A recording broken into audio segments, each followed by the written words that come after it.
Նախ մինչև բուն հարցին անցնելը, ասեմ, որ ձեր ելույթի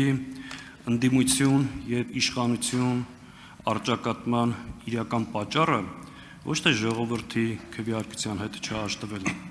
այլ Արցախի էթնիկ զտման եւ Հայաստանի օկուպացված տարածքների։ Դրան ավելի մանրամասն իմ ելույթի ժամանակ կանդրադառնամ։ Մինչ այդ հարցս հետեւյալն է շատ պարզ եւ հստակ։ Իբրև ազգային ժողովի նախագահի թեկնածու կարող եք հայտարարել եւ երաշխավորել, որ ձեր իշխանության տարիներին որևէ պարագայում, որևէ պատրվակով եւ որևէ դեպքում Տիգրանաշենը չեք հանձնել։ Շնորհակալություն, ես կարող եմ երաշխավորել, որ Հայաստանի միջազգայինորեն ճանաչված տարածքը 29743 կիլոմետր քառակուսի է եւ դա լիակատար եւ անքննարկելի կարմիր գիծ է։ Ես կարող եմ երաշխավորել, որ Հայաստանի կառավարության հայտարարված ծրագիրը, որը հավանության է արժանացել ժողովրդի կողմից, հետևյալն է, որ այն բոլոր տարածքները, որոնք Հայաստանի միջազգայինորեն ճանաչված սահմաններից ներս են, պետք է լինեն մեր վերահսկողության ներքո եւ այդ հարցը պետք է լուծվի սահմանազատման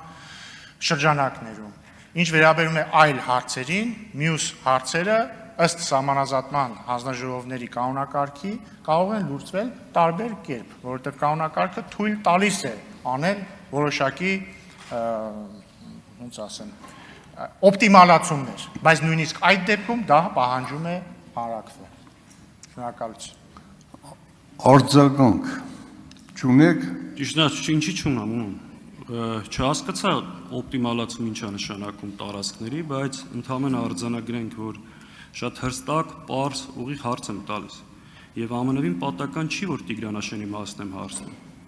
Տիգրանաշենը մեր համար ռազմավարական նշանակություն ունեցող հենակետ է։ Հիմա ձեր ասած Հայաստանի տարածքային ամբողջականության մեջ Տիգրանաշենը կա, թե չէ։ Ու նորից եմ կրկնում, պարոն Ռուբինյան, պատահական չի, որ հարցնում եմ։ Եվ սահմանագծման, սահմանազատման, անկլավների անվան տակ այն խոսակցությունները, որ պատրաստում եք հանձնեք Տիգրանաշենը, կարող եք ժխտել, թե ոչ։ Շնորհակալություն, պարոն Սաղաթելյան, օպտիմալացում տեսականորեն նշանակում է, երբ որ օրինակ կողմերը որոշում են փոքրիկ սահմանազատման շրջանակներում ինչ-որ փոքրիկ փոփոխություններ անել, որպեսզի համարժեք, որպեսզի օրինակ, չգիտեմ, սահմանային գյուղերի օրինակ կյանքը չխաթարվի կամ ռելիեֆը հաշվի առնեն եւ այսպես շարունակ։ Եվ ուշադրություն դարձեք, որ սա ասում եմ, ես ասում եմ զուտ տեսական։ Այդ հարցը չի քննարկվել սահմանազատման հանձնաժողովների միջև։ Ես ասում եմ, որ այդպիսի հնարավորություն կա,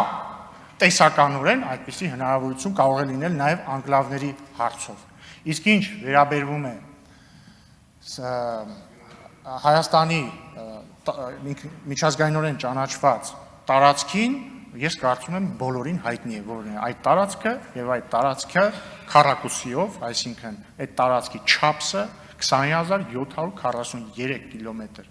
քառակուսի է եւ դա հանրային փաստ է եւ դա չի կարող լինել մեզ համար քննարկելի։